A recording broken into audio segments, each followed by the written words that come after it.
to welcome you here in Kyiv, and we decided that it would be a good idea to share some insights on what Ukrainian industry is like at the moment. Thank you for introduction. I'm actually the founder of Values Value. It's a consulting company which hires teams and consult game developers. We work only with game development companies. And that is why we try to know as much about this market as it is possible.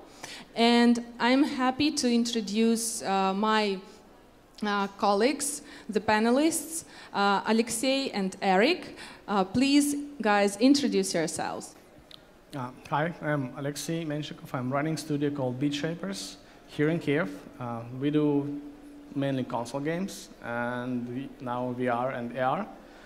Unfortunately, I'm not very famous in the casual industry. Our experience was very quick. We won Play First Developer Dash Award with the game. We got money. Unfortunately, didn't make the game, but it was very casual. And okay, it's working. I'm Erik Simona. I've been in the games business since 1993, so I've seen a lot of the changes and evolutions of the game development industry. I still love it, given more than half my life to it. For the last 10 years, I've been working in publishing, I guess 11 years. So starting in Microsoft as a design director, I was the design director for Mass Effect and Alan Wake. And then in 2K, I was creative director for the portfolio and for publishing. My most recent game with them was with Evolve. I took off to do my own thing for about a year, and then meeting with the CEO of Roommate, we started discussing. He wants to start a game console studio, which is pretty amazing for me, and it was an opportunity I didn't want to pass up. So now we're building a studio, and we're hiring, by the way. Thank you very much for the introduction. The first thing I would like to start with is the map. So Ukraine is situated on the borderline between East and West, between the post-Soviet, or as we call it, CIS game development, and the Western world. We discussed previously what market Ukraine belongs to, and our ideas split. And I would like to ask you first, how do you think, what more global market is Ukraine part of? So, I'm in the industry from 1998, and I see this. I worked at the first Ukrainian video game company called Action Forums. They released a game called Chasm the Rift in 1997. Right, it's the first 3D game just after Quake. So the capability of the market and the Ukraine technology guys, engineers are very, very big. And I think it's more like Western oriented. But I think, no, I would say it's like that. Ukraine is still defining where it is because it's depending on, of course, investors and market influence. So it's flawed. It was West, then again Russia, and then West again, so just floating up and down. So, I mean, my perspective is a little different. My first real exposure to Ukraine was when I was working with Crytek in 2008 and between 2008 and 2011. I was mostly working with the Budapest studio, but anybody who's worked with Crytek knows that you can't work with one studio without knowing the entire company. And so that was my first exposure. My first time being here for any significant amount of time was actually last September, I think it was. And that's actually where I met Alexey, who was very welcoming. You know, I was actually really surprised.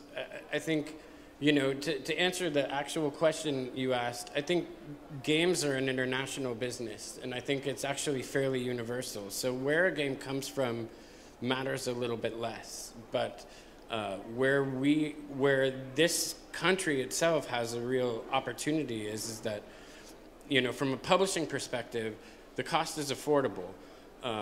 The other side of it is that it's a very highly professional workforce that doesn't have much recognition right now. I think, you know, the reputation is a little bit different based on the media and everything else of what it is actually like here. To me, that's an opportunity.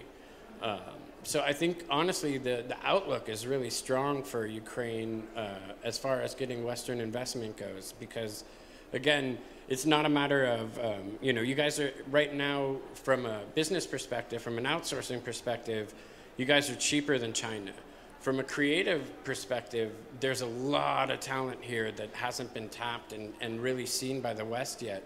Outside of a few big companies like, you know, Wargaming, Crytek, obviously, Ubisoft has an office in Ukraine now, you know, so the investments are already starting. And I think the more people have a positive experience with that, the momentum will increase.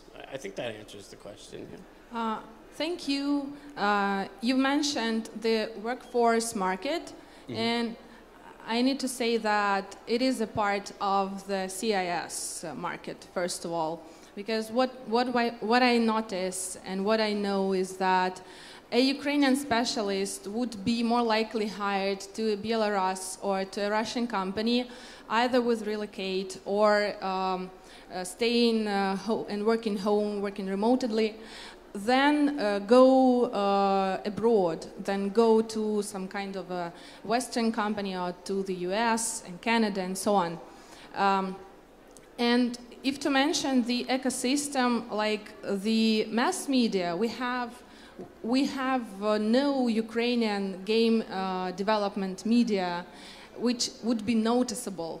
And we are also a part of the CIS media market. When you want to promote your company, not your product, but your company, if you want to build a recruiting brand and employers brand, you go to the Russian media like DTF or App to Top.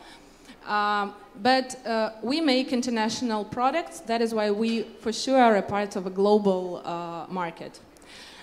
When we speak about Ukraine, the first cities that come to mind as game development hubs are Kyiv, Kharkiv, Lviv, Dnipro, and Odessa. Maybe you know some other hidden spots which are known for game development. That's for me? I just wonder if you know somebody. Honestly, you know, the ones that I've heard the most of are here in Odessa. Those are the ones that, from a Western perspective, we're going to be, you know, like those will ring a bell to us. Lviv and so forth, we just haven't heard of as much. Alexey? Yeah, well, I remember this in Lugansk. It's Meridian 93, is one of the first companies in Ukraine. They made some strategy. It was, I think, it's 1994 or 3. It's like first mention of Ukrainian companies. Severodonetsk, I think. The guys made в тылу врага. Can't remember the name. And yeah, you mentioned Vinnytsia. Yeah, Vinnytsia is a hub. Cherkasy is a hub. But they are mostly known for gambling and social casino development, being not maybe individual companies, not independent companies, but the development hubs. Well, you say you have never heard of other locations, but if we speak about companies and mention Kharkiv, for example, Playarium has a huge development center, development office in Kharkiv. More than 300 people work there. Gameloft has a huge office, and it's quite a very old office. They've been operating for years there. If we speak about Dnipro, it is Murka, social casino, games, and the most successful product company in Ukraine at the moment, the one who develops and runs marketing activities and self-publishes its games. Lviv has a number of offices by Gameloft as well, Playarium, and so on and so forth, who have their artists there. It is like a center of 2D and 3D art development in Ukraine. And for sure it's Kyiv, where we have a great variety of different companies. I tried to count, and it's about 400 mentions of Ukrainian-based studios of different scale, and maybe 100 of them are really operating and creating some value. And the majority of them is for sure situated in Kyiv. We've mentioned already some big companies. What are other companies you know that have big development centers here in Ukraine? I know them, so I actually took some notes about that.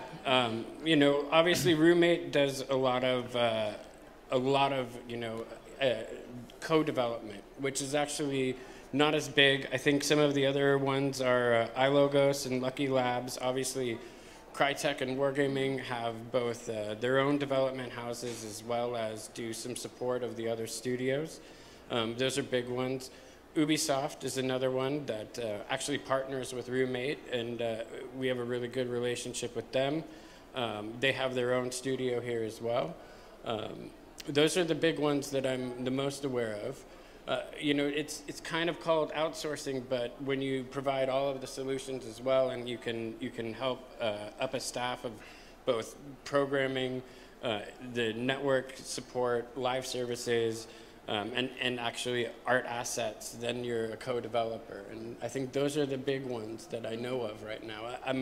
I'm still learning the market, so I'm not totally sure. But again, I keep on learning about more, so that's a big thing. Okay, then I'm the one to share more. All right. Okay. And I'm listening. So. Okay. So I would divide Ukrainian companies into several big types. The first type, the one we mentioned, it is the development center of a foreign company, like Plarium, formerly Israel, now Australian company, Gameloft is a French company, and so on and so forth. And they are really huge, they grow. Ubisoft, for example, set up a new office in Odessa this summer. So they believe in Ukraine and they continue growing here. Then there is a big type, the one you mentioned, Roommate and iLogos belong to, is outsourcing and co-production services. Quite every studio, every small studio you tap on is ready to provide you outsourcing services, but they do not position themselves as outsourcers. Then a very huge part of Ukrainian market belongs to independent studios who, however, cooperate with publishers, and they do not run their own publishing activities. One of such publishers is a sponsor of this event. It's G5, who has either offices here in Kharkiv and in Lviv, or they have studios they cooperate with as publisher. Another very noticeable publisher here is the Big Fish Games, which is totally not about hidden objects, only hidden objects anymore, forget about it. They're a mobile developer focused on casual games, and I know at least 6 studios in Kyiv who work on mobile here in Kyiv with Big Fish Games. Then another, if to speak about publishers, I think maybe it's a year or a year and a half that Plarium tries to find more and more studios for cooperation. And if you need a publisher, if you need investment and cooperation, please address Plarium. They're also mostly focused on casual games. And one of the new big players on the publishing market is Playrix at the moment. They do not advertise it, but they run really hardcore business development at the moment, including Ukraine, to find new studios with casual projects in order to publish them. So I've mentioned, I guess, 3 types. Then for sure there must be a type when a company is independent and runs both the development and operation and marketing, but they are a bit smaller. Some of them are here, like Playkas.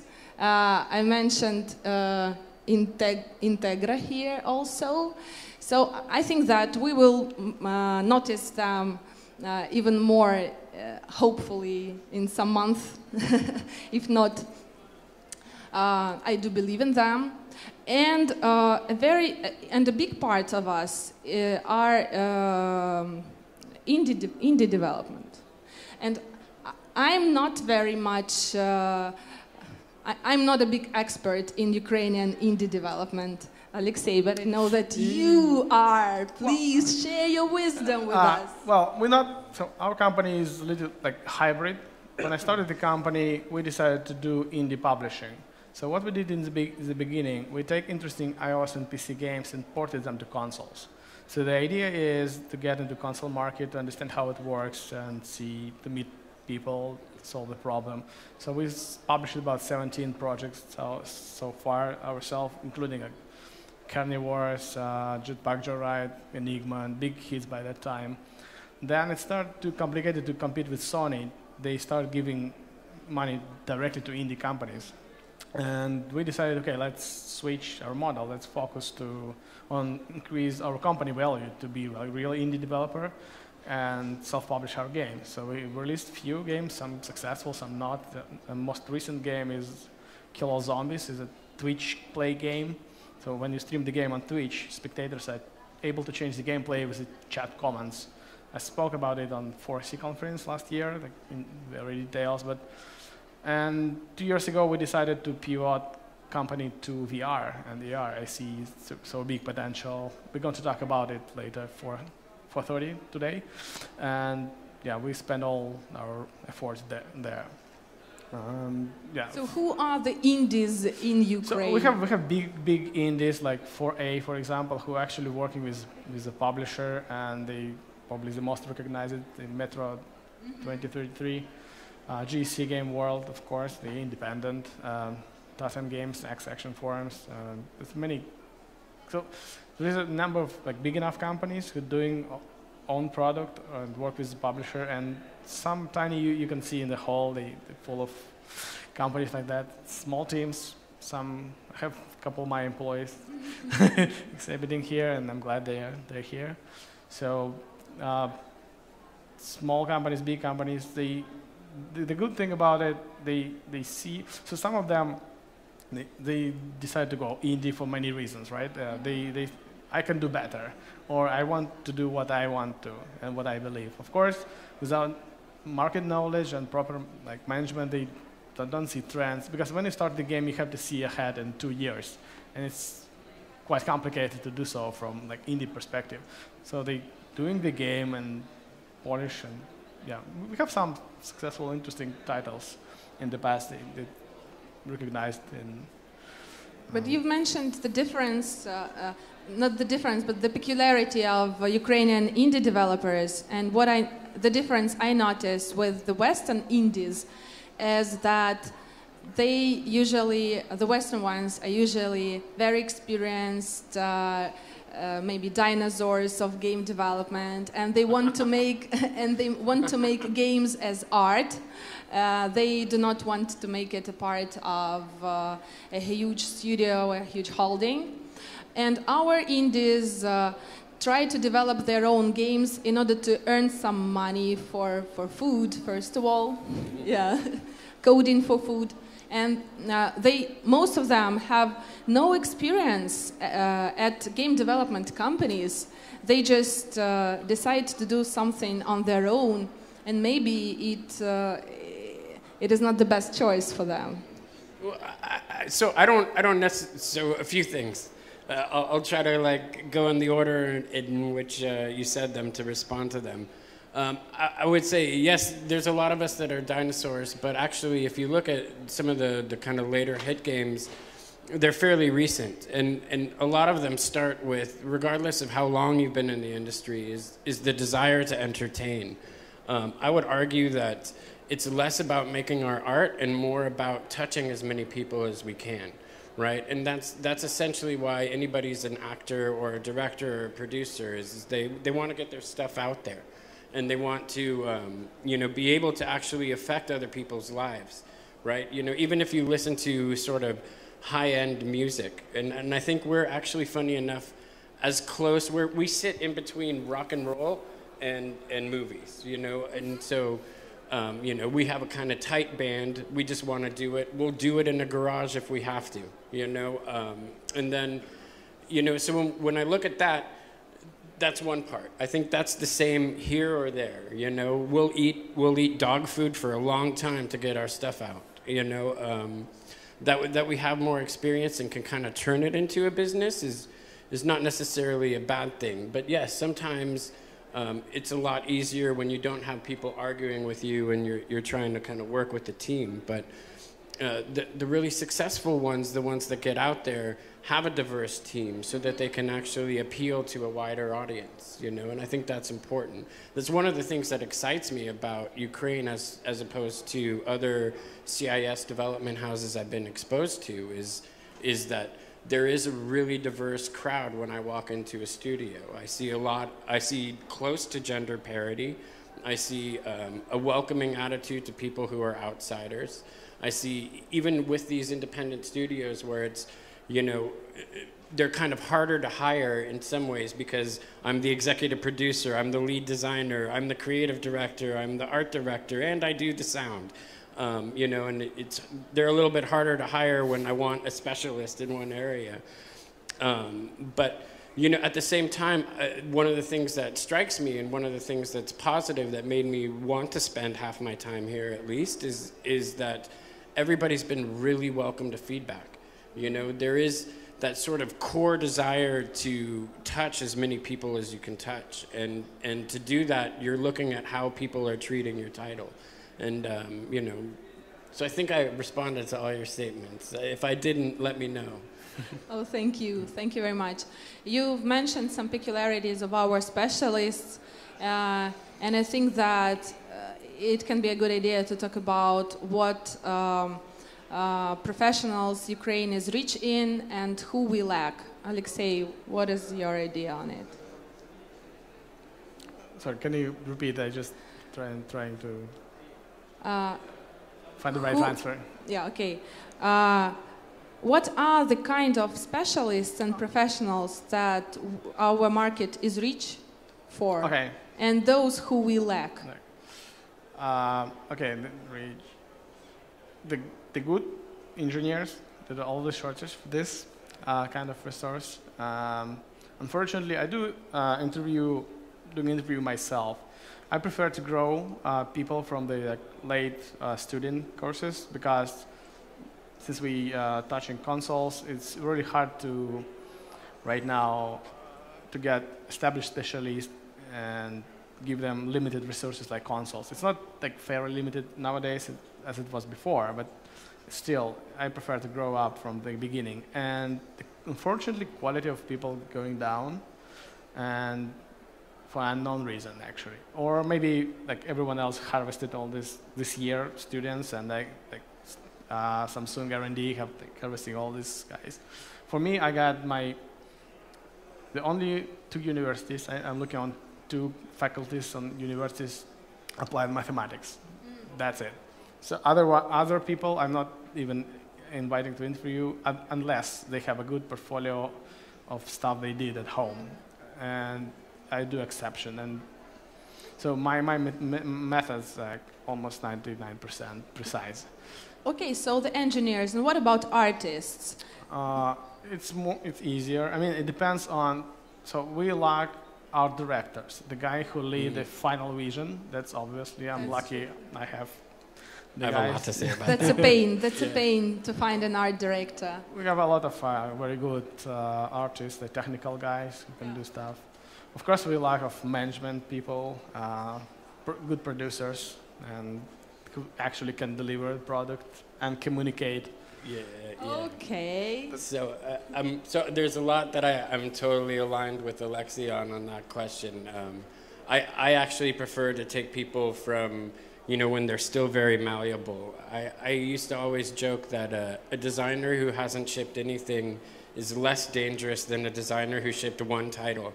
And I think that's true for across the board. So I have a very positive outlook overall. But yeah, when I look, there's a little bit of a challenge when I see how people are hiring for specific titles like art director. When I think of an art director, I actually don't care if they're a good artist. I don't care if they're a good painter. I care that they can communicate a vision and that they can get their team to you know, understand that vision and execute against it. And so a good communicator, as well as somebody who can understand how to set your title apart while supporting the general conceit of the title is something that's, you know, it's a skill that's very specialized that when I look at people and I look at their art director credentials, a lot of it is I'm a really good artist. Yeah. And you know, that's great. I don't care. It's by default. You have to be a good artist. Yeah, and so you know, that's one area. The other area is finding a producer who really cares about supporting their team. And I think maybe that's you know, a time thing, right? And there's a lot of, it's a byproduct of the good side, which I'll get to in a second, but there's a sense of, if I'm the executive producer, I'm king of the world, you know, and to me, management is much more of a service industry. And so finding the people that understand that if I'm an executive producer, the only thing that I'm graded on is the quality of the people that I'm employing, you know, and how successful those people are. I see some level of not seeing that as much as I would hope, but on the other side, I think it's counterbalanced by the fact that there's a ton of people who, if they can't find help, they'll do it themselves. If they, you know, if all they have is themselves, they'll do it themselves. And I love that attitude. There's a very sort of entrepreneurial attitude that I find inspiring. You know, one of the things, especially after being in this business for so long, that I crave more than money, more than anything else, is the sense that I'm being taught and I'm being humbled and I'm being, you know, I'm learning from other people. And I find a rich, fertile soil here for that. So. Thank you. You were lucky to meet those product-oriented people here in Ukraine, and not that outsource-oriented people in Ukraine. Well, I disagree there, because part of the reason why I'm with Roommate is because, yes, they support other studios, but I don't think they consider themselves as outsourcers as or just outstaffers. Yeah. They partner, and that's the attitude that publishers want. And that's the part of your success, because Roommate is rapidly growing and attracts more and more very good artists. And for me as a hunter, it's quite a challenge to hunt an artist from Roommate. They do not want to leave your company, by the way. Yeah, well. Yeah. So, I mean, so as we're starting our own game development studio, we have all of this rich infrastructure. We have all of this rich process that we can leverage even while we focus on consoles and PCs, you know, and it's exciting. Okay. But game development is not only about programmers and artists. What I see is a huge problem of finding a decent marketing specialist. And if we speak about chief marketing officer, then the first thing that comes into my mind is relocate. If you want to have him here in Ukraine, you need to relocate him. The reason is the market that we have is that most of the companies do not operate and self-publish their games. And if they do not do so, where are we going to take those marketing officers and marketing specialists? From Murka. I think Murka's marketing specialists are the most popular with the recruiters here in Ukraine, because they are the most successful at self-publishing on mobile market here. Except for marketing, there's also a problem with analytics, because analytics is usually on the publisher's side. The same thing with community and support. The first thing that comes to your mind is that community support are run in Ukraine by Plarium and by Gameloft, but it is all in Kharkiv and they do not want to relocate. So this infrastructure, self-publishing infrastructure, is not well developed. And unfortunately, we do not have mature business processes. And that is why we do not have mature top managers and managers. And it is a big challenge to find such a manager who would, on one side, understand game development market, and on the other side, be a good manager. Those things rarely match, and the founders and the CEOs of the companies, they do not trust those who are not from game dev, and those who they trust are usually poor managers, and this is a problem. But if we speak about quality assurance, if we speak about art, development, design, and so on and so forth, this is not such a big problem, and this is why even Chinese companies come here to Ukraine and set up their art studios because they want to have artists with a Western touch, but not as expensive as they are in the Western market. So let's speak about figures. If we've mentioned salaries and expenses. I won. You won't? No, you won't? Okay, then I'll say such thing as the average salary, no matter what the position and what the specialization of the professional is in Ukraine, is somewhere between $10 and $1,500. But if we speak about more senior positions, it starts with 2 up to probably 3. If we're speaking about top managers, it also starts from $2,000 up to maybe some 4 or 5. Of course, there are exceptions, but what needs to be mentioned is that to compare with Poland, our salaries, net salaries, may be even higher. But if compared to Russia, our net salaries are for sure also higher, but we have such a trick in tax optimization, yeah, that most of the employees here are not hired as employees actually. They are hired as individual contractors. And as an individual contractor, our happy employee is able to pay only 5% income tax and only something like $30 a month for social insurance fees. And when you compare it to Poland and Russia once again, it turns out that it is much cheaper to have an employee here in Ukraine because you can optimize your expenses. Well, so I'm not going to speak about the actual numbers, but I will say this, that I've spent a lot of time in Western Europe, I've spent a lot of time in Central Europe, and now over the past year I've spent a lot of time here. And one of the things that's attractive is nobody wants to deal with the problems that, say, a Tim Cook has. Nobody wants to run a sweatshop. Right now Ukraine is actually cheaper than China for getting support for your title. But the thing is that the standard of living is actually better than it is in China. And the standard of living is really close to the same as it is in Western Europe. So it feels good. If you're paying people to live at average or above average, but you're not paying as much, especially when, you're looking at the news right now and you see Volition shutting down and EA shutting down actually more studios that are getting published. And there's a kind of a contraction right now in the Western development, as much because of the cost of development. When you're looking at, you can still pay people above average, where the people are netting a little bit more than their colleagues are in the West of Europe, even if their colleagues have a higher gross salary. That becomes really attractive. And again, that's part of the reason why I'm here, not because, you know, not just about the money, but because it's a good buy. And we can still do, you know, AAA high-quality stuff at an affordable cost, but people are actually improving their quality of life at the same time. I think that's attractive and it's interesting, you know. I hope that answers the question. Yeah, I think that answers the question. I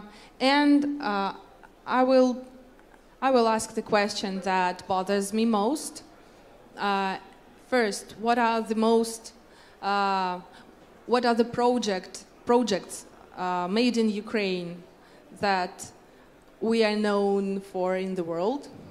And the next question is, when are we going to see next big titles? Alexey. I know the answer, but let's hear from Western people. So it's a test. No, it's a test. Yeah, if you know some.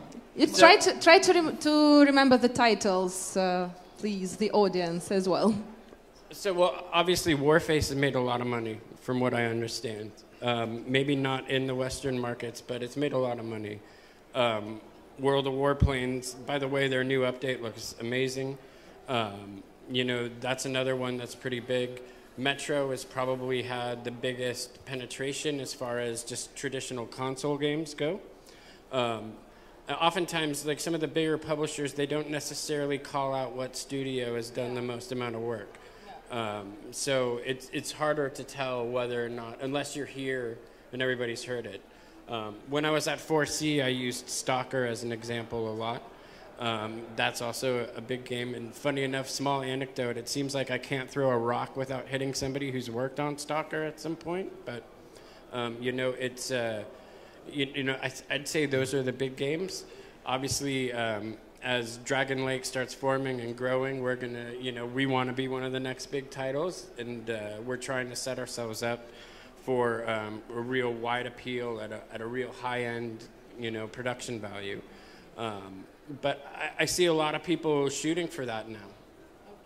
Alexey, please. Well, I'm old school, so the Chasm the Rift, it released in 1997. It was the first biggest project here in Ukraine, and it actually inspired the whole industry to a lot of people to come to the industry, especially in Russia. Hey, this is hackers from KPI made a game. This is what the people described it.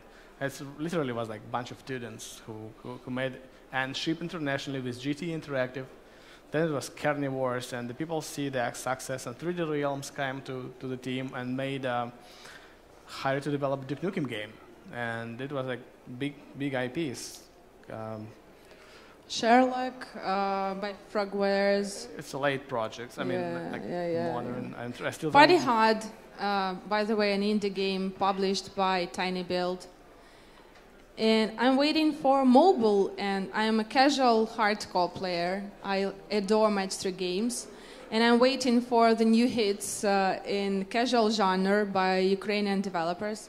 And I hope that in a year or in 2 years, those companies that work with publishers will start self-publishing, and we'll see big titles made not only with the hands of Ukrainians, but with the minds of Ukrainians, operated and marketed by them. First of all, I would like to thank panelists about interesting discussion.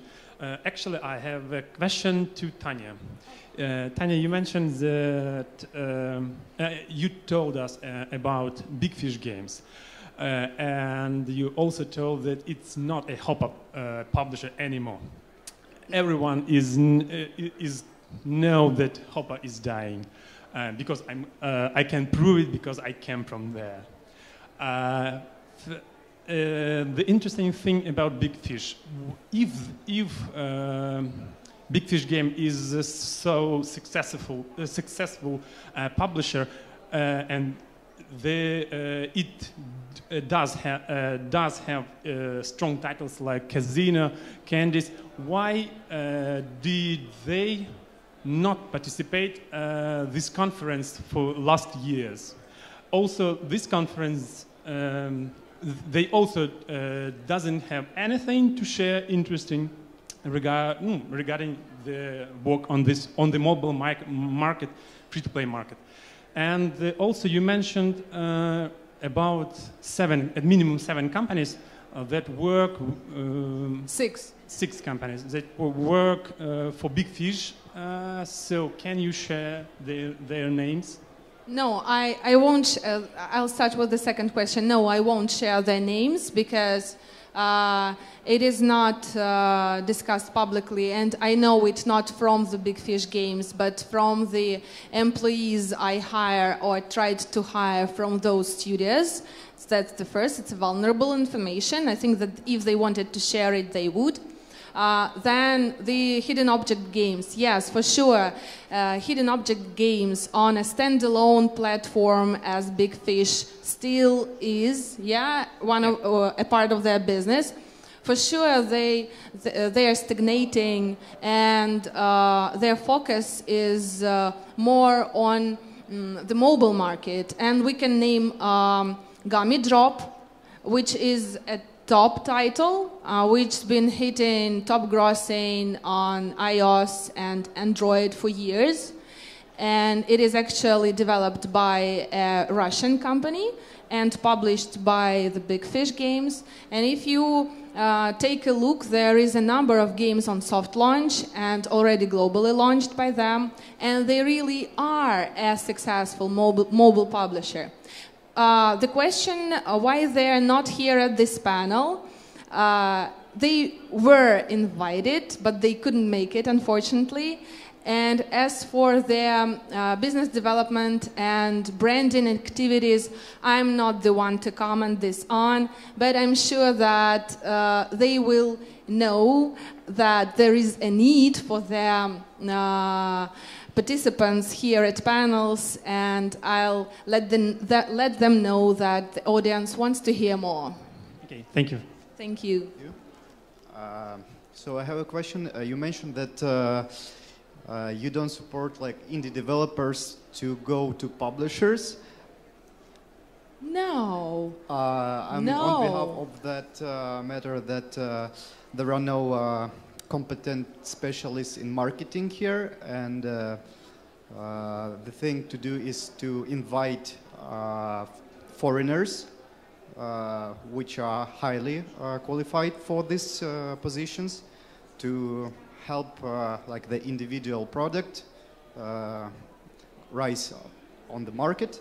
So what would you recommend for the indies that don't want to go to publishers but want their product to be seen and heard in the world? I see. That's a question, by the way. First of all, I do support indies, but I usually try to help them not as my client, because my services are quite expensive, are too expensive for them. That is why I help with advice, like and share. I do say that indies who have never been operating their games and who just start their marketing activities need to choose between three options. The first one is to go to a publisher. The second one is really to find a specialist who has experience, because it is too expensive to learn it yourself, how to advertise. It is a huge marketing spend. And the third option is to address an agency and pay them either for the marketing activities or for teaching and training a marketing specialist for you. If you come to them with such a question, there is a chance that they will help you. And in Ukraine, what I mean, how can you find an experienced marketing officer here in Ukraine, especially for mobile games, when there are no or almost no successful titles operated by Ukrainians here? When they are operated, Playrium in Israel, Gameloft in France, Playrix in Russia, mostly, yeah, their marketing department is in Russia, and so on and so forth. And I can continue. And some of the companies that come into mind here who are operating themselves, like again, Murka, then I'll say, who else? Nika Entertainment used to do it yourself. My favorite company, where is it now? And so on and so forth. How many of them? 2 more? 3? Successful with marketing spend over $300,000 a month? How many of them are here? Igor, maybe you can tell us. Yeah, you do not comment, I know. Yeah. So, that's why you cannot hire marketing specialists in Ukraine. So I have some insight in that coming from the publisher world, if you're interested. You know, so some of it is how done is your game before you're ready to talk to people, right? So if you have a done product or a product that's far enough along, right, which is one of the things that we want to do at Dragonlake, is to get our own stuff going so it doesn't feel as much like somebody's coming in and nation building, as they call it in publishing. Then you can get a lot of help. The other side of it, and part of the kind of key to roommate success across the board, whether it's actually their own development or helping other people develop, is get to some of the bigger conferences in the West. You know, don't even bother going into the show at Gamescom. You know, find out where everybody's hanging out at the bar. You know, find out where people are and actually make friends. You'll get so much free advice that way just by being a cool person to hang out with. That's one to start. The other one is that now more than ever, there's more options for you to get your name out and to get word of mouth going. Twitch is a massive service to everybody. YouTube's a massive service to everybody. But even more than that is again, it's meeting people and getting people to remember you, and then remembering and associating you with your title. And that's gonna help you in the long run for not that much money. You know, as far as like the raw marketing goes, the more advice you can get, the better off you're gonna be. But then again, as your game's closer to done, you can work yourself a better deal with a publisher where you've already protected yourself because everybody knows what your game is, instead of somebody investing in a game that's not quite done, where they feel like, I'm paying the money and I should have more say in what's going on. Does that make sense? Does that kind of answer your question at all?